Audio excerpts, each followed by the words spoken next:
aujourd'hui, nouvelle vidéo, je vais m'inspirer du concept de cherche et trouve que j'ai beaucoup vu sur Instagram dans lequel vous demandez des thèmes, des tropes ou des genres et ensuite en commentaire les gens vous répondent et vous conseillent ou bien le bookstagrammeur, la bookstagrammeuse elle-même vous conseille des livres. Donc là, je vais adapter ce format à YouTube. Donc non seulement vous pouvez demander des conseils en commentaire, mais en plus, je vous ai demandé sur Instagram si vous vouliez que je vous conseille des livres de certains genres. Et vous avez été nombreuses à me répondre. Donc il y aura deux parties à cette vidéo. Et aujourd'hui, c'est la première. Donc tout d'abord, c'est le compte Bergère Littéraire qui m'a demandé de la science-fiction. Alors ça tombe bien parce que en science-fiction, je ne vous ai pas encore parlé du culte que je voue à Margaret Atwood. J'aime cette femme de toute mon âme, j'aime notamment sa façon d'utiliser l'imaginaire pour nous faire voir nos travers et nos vices. Je ne vais pas vous parler de la Servante écarlate parce que vous connaissez sans doute déjà cette histoire, par la série peut-être, ou juste par l'écho énorme qu'elle a eu avec la situation aux États-Unis. Je vais vous parler plutôt du Dernier Homme, donc là c'est la version française. C'est le premier tome de la trilogie Madadam. Le deuxième tome c'est Le Temps du Déluge et le troisième tome c'est Madadam. Les trois tomes sont parus aux éditions 10-18 et la traduction est excellente. Je vais vous lire le résumé. Un monde, le nôtre, dans un futur pas si lointain. Un monde dévasté à la suite d'une catastrophe écologique sans précédent, où se combinent des conditions climatiques aberrantes, des manipulations génétiques délirantes et un virus foudroyant prompt à détruire l'ensemble de l'humanité. Esselé au cœur de cet enfer aseptisé et visionnaire, digne de 1984 et d'Orange Mécanique, un homme, Snowman, est confronté à ces étranges créatures génétiquement modifiées, les Crackers, une nouvelle race d'humains programmés pour n'être ni sujet à la violence, ni au désir sexuel, ni au fanatisme religieux. Tel un rambasson futuriste, il doit lutter pour sa survie, c'est celle de son espèce, au risque d'y perdre son âme. Ce livre, je l'ai dévoré. En fait, ce que j'ai aimé, c'est que à un moment donné dans l'histoire, Snowman, dont on apprend qu'en réalité il s'appelle Jimmy, décide de partir de son campement où il est en permanence en danger, mais un tout petit peu safe. Il décide de partir de là pour aller chercher des médicaments dans ce qui autrefois était une ville. Et en fait, au cours de ce chemin, on va avoir une alternance entre son point de vue du présent, donc lui qui chemine, et des retours sur son passé. Et on va comprendre au fur et à mesure comment on en est arrivé à cette catastrophe écologique et à cette véritable apocalypse qui s'est déversée sur la Terre. Et donc ça parle d'éthique, de science, d'humanité. Les tomes suivants, on va aussi beaucoup parler de religion, de droits humains, de droits de la femme, de place de la femme. Et vraiment, cette trilogie, elle aborde tout. Je vous présente surtout le premier tome parce que pour moi, c'est de loin le meilleur des trois, mais le reste quand même très intéressant à lire. Donc voilà, si vous aimez la science-fiction, le post-apo, les livres un petit peu aventure et introspection, je ne peux que vous conseiller Le Dernier Homme de Margaret Atwood. En plus, l'écriture est vraiment magnifique, à la fois très poétique et très crue, très difficile par moments, dynamique, drôle. Il y a des moments où c'est drôle, mais c'est drôle dans le... On n'a pas envie de rire parce que c'est une situation qui devrait pas exister. Et c'est vrai que en plus, je ne vous spoil pas, mais en période post-Covid, il y a beaucoup de choses qui résonnent avec ce qu'on a pu vivre pendant la pandémie. Donc voilà, je vous conseille Le Dernier Homme de Margaret Atwood. Ensuite, Bergère Littéraire toujours et Basilisk Books m'ont demandé une dystopie toutes les deux. Donc je continue ma propagande atwoodesque en vous parlant de son roman C'est le cœur qui lâche en dernier. C'est un one-shot que je n'ai pas avec moi puisqu'il est resté chez mes parents. Donc j'essaierai de vous mettre une image quelque part encore une fois. Donc dans ce roman, on suit Charmaine et Stan qui sont un couple. Et ça se situe aux États-Unis et après une énième crise économique, ils se retrouvent sans le sou à devoir vivre dans leur voiture. Évidemment, c'est une situation qu'ils auraient aimé éviter, c'est une situation de laquelle ils aimeraient se sortir, mais lui ne trouve pas de travail et elle peine à joindre les deux bouts avec son petit travail dans un restaurant de poulet frit. Et un jour, elle voit un panneau pour une ville qui s'appelle Consilience et qui recrute des habitants. En fait, cette ville, le principe est simple, on a d'un côté la ville Consilience et de l'autre côté une prison qui s'appelle Pot Citron. Et tous les mois, vous alternez, vous passez un mois dans la ville de Consilience, à passer une vie tout à fait normale, avec un travail tout à fait normal dans une maison. Et le mois suivant, vous vivez dans la prison de Beaucitron, où vous avez des tâches comme l'agriculture, l'élevage, la manufacture, l'industrie, ce genre de choses. Et en fait, tous les mois, vous échangez, et pendant que vous êtes en prison, c'est un autre couple, une autre famille qui va vivre dans votre maison. Le tout pour essayer de garantir un équilibre dans cette ville, en répartissant les tâches dites ingrates et les tâches un peu plus sympathiques, disons. Donc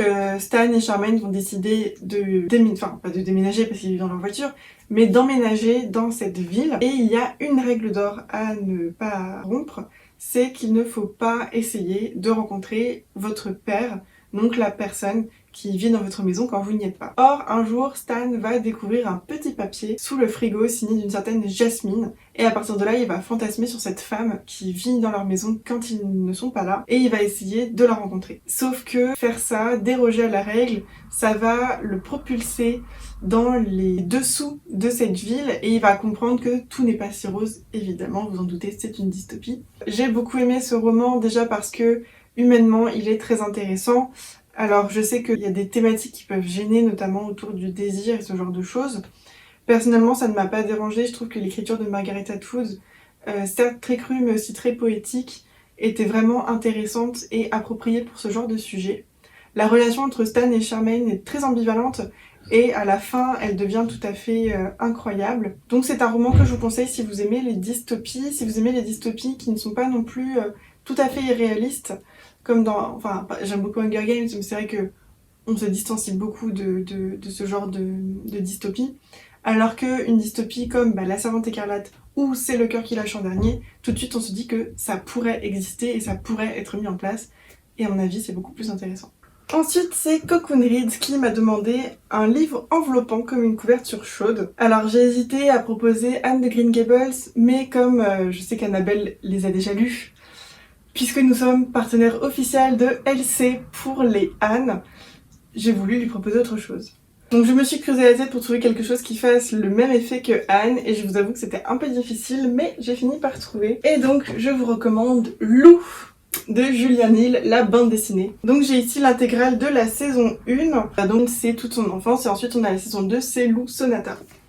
Donc je n'ai pas lu Lou Sonata, c'est pour ça que je vous recommande la saison 1 plus tôt. Donc Lou, on suit cette petite fille blonde qui va ensuite devenir une adolescente et une jeune femme. Et on la suit dans sa vie avec sa mère et son petit chat gris, juste là. J'adore cette bande dessinée, je l'aimais déjà quand je l'ai lue pour la première fois quand j'étais au collège parce que je me reconnaissais énormément dans le personnage de Lou. Mais même aujourd'hui, en étant une jeune adulte, je me reconnais toujours beaucoup dans ses questionnements.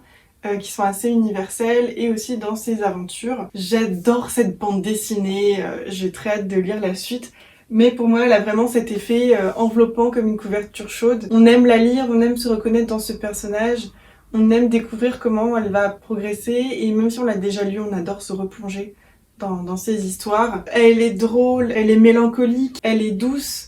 Et vraiment, je ne peux que vous conseiller cette bande dessinée. En plus, l'intégrale est vraiment très très cool. Voilà, moi j'aime bien voir les intégrales comme ça. Donc voilà, je vous conseille, j'ai hâte de lire Lou Sonata. Je suis sûre que ça va avoir des effets de nostalgie intense sur moi, mais ça va être génial. Ensuite, Bibou Love Books m'a demandé un amour intemporel. Et ça y est, il est temps, c'est le moment pour moi de vous parler de mon livre préféré de tous les temps. Si vous me connaissez depuis un petit moment sur Instagram, vous savez déjà de quoi je vais vous parler. Oui, attention, je vais vous parler de Cyrano de Bergerac. Donc ça, c'est mon livre préféré de tous les temps, il n'a jamais été détrôné, ni même égalé par une autre lecture. C'est pas passé loin avec La Passe Miroir, mais Cyrano, j'y ai un attachement particulier. Donc c'est une pièce de théâtre qui a été écrite en 1897 par Edmond Rostand en s'inspirant du personnage de l'écrivain qui a vraiment existé, Cyrano de Bergerac. Donc c'est une pièce que l'auteur qualifie lui-même de comédie héroïque en 5 actes et en vers. Alors vous allez me dire, non, une comédie même héroïque en 5 actes et surtout en vers, un peu la flemme, on n'est pas là pour ça. Mais je vous assure que vraiment vous rateriez quelque chose en ne tentant pas cette lecture. On suit donc Cyrano qui est fou amoureux de Roxane, qui est une très belle femme. Sauf que Roxane elle-même est amoureuse de Christian et Christian demande des conseils à Cyrano pour draguer Roxane. Et donc Cyrano va écrire des lettres qu'il va signer de la part de Christian pour les envoyer à Roxane. Et bref, on a un triangle amoureux assez particulier, mais qui est vraiment très bien géré. Et pour moi, c'est le triangle amoureux qui fonctionne. J'aime pas les triangles amoureux dans les romans d'habitude, mais ici, ça passe, mais tellement bien. J'adore ce livre, vraiment, très sincèrement. Et pour moi, c'est ça, une romance intemporelle. Il y a des scènes très très belles, notamment dans l'acte 3. Il y a la scène du balcon où Cyrano confesse son amour à Roxane. Et c'est d'une beauté, cette langue, mais c'est magnifique. Le problème, c'est qu'après, ça passe la barre beaucoup trop haut et on finit par avoir des standards tout à fait irréalistes. Ce que j'aime aussi, c'est que donc dans l'écriture, on ne sent pas l'alexandrin. On le sent quand on regarde vraiment les rimes, mais si on le disait à l'oral, comme il y a beaucoup d'enjambements, c'est-à-dire que les phrases sont coupées à la fin des vers et reprennent sur la ligne suivante. Donc ça, c'est un enjambement. Et comme il y en a beaucoup, en fait, dans l'écriture de Cyrano de Bergerac, donc d'Edmond Rostand, on a l'impression de lire un texte normal, un texte en prose, finalement. Ça n'est pas du tout lourd comme peuvent l'être du Racine ou du Corneille. Attention, les fans de Racine et Corneille, enfin non, je n'aime pas, mais je comprends qu'on y voit des qualités, mais en tout cas, l'écriture, je la trouve beaucoup plus lourde. Alors qu'ici, ça coule tout seul. C'est magnifique, c'est incroyable. C'est d'ailleurs pour ça que quand on fait un film Cyrano de Bergerac, comme celui de Jean-Paul Rappeneau, c'était bien ça. C'est pour ça qu'on peut faire des films reprenant directement le texte en vers, c'est parce que ça passe très très bien à l'oral et ça permet beaucoup d'expressivité et on n'a pas l'impression qu'il débite un poème en permanence un peu relou. Voilà. Donc je vous conseille d'ailleurs aussi le film, hein, j'aime beaucoup le film, mais je vous conseille davantage le livre qui est exceptionnel, qui est magnifique et qui est merveilleux. Voilà. Un amour intemporel. Évidemment. Et pour finir cette première partie, c'est The Moodstock qui m'a demandé un cozy nature writing. Alors ça, c'était un peu difficile parce que je ne lis pas de nature writing, en tout cas pas vraiment au sens premier. Par contre, je lis des livres cozy, je lis des livres cozy qui parlent un peu de nature. On va se dire que ça rentre dans ce thème. Alors, je vous l'avais déjà présenté dans mes coups de cœur de l'année 2022. Je vais vous reparler du Jardin secret de Maud Bégon, d'après Frances H. Burnett, donc le roman. Donc c'est une bande dessinée qui nous raconte l'histoire d'une petite fille qui s'appelle Mary, qui après le décès de ses parents, va partir des Indes et retourner en Angleterre pour vivre avec son oncle qu'elle n'avait jamais rencontré auparavant. Elle va se retrouver dans ce grand manoir très très seule puisque son oncle n'est pratiquement jamais là et puis c'est un homme très taciturne. Et là elle va s'épanouir grâce au jardinage, se faire des amis et puis vraiment s'épanouir. Elle va un peu s'ennuyer et devenir très désagréable, très peste, jusqu'au jour où elle découvre le jardin secret qui se trouve quelque part dans la propriété du manoir. Donc j'ai beaucoup aimé cette bande dessinée. Alors pourquoi je l'ai mis dans le nature writing? Parce que c'est le plaisir du jardinage, c'est le fait de se retrouver et de s'ouvrir au monde grâce au jardinage. C'est très cosy, c'est très mignon, c'est le genre de livre qu'on aime lire sous un plaid en attendant le retour du printemps ou même au milieu des fleurs dans un champ. C'est une très belle bande dessinée, à l'intérieur les planches sont absolument magnifiques. Alors déjà, hop, ça c'est la dédicace que j'avais eue l'année dernière. J'ai une dédicace assez semblable dans celui que dans le deuxième tome que j'ai acheté cette année et que je n'ai pas encore lu. Mais donc voilà, on a de très très belles planches avec des fleurs partout. J'aime beaucoup le style de dessin de Maud Bégon qui fait vraiment très authentique. Je vous spoil pas. Voilà, une très belle bande dessinée, très cosy, ça parle de nature, donc un cozy nature writing. C'est pas vraiment ça, mais on va dire que ça fonctionne. Et donc voilà, c'est tout pour cette première salve de conseils. Il y aura une deuxième partie qui arrivera bientôt, je ne vous dis pas quand. Je pense que je vous reposerai la question sur Instagram des genres que vous voudriez voir. N'hésitez pas à mettre en commentaire des conseils pour ces thèmes ou même des thèmes que vous aimeriez voir soit dans une prochaine vidéo, soit si les gens veulent vous répondre en commentaire, n'hésitez pas. Et puis on se retrouve la semaine prochaine pour une nouvelle vidéo. Et en attendant, il ne me reste plus qu'à vous souhaiter une belle semaine et surtout de belles lectures.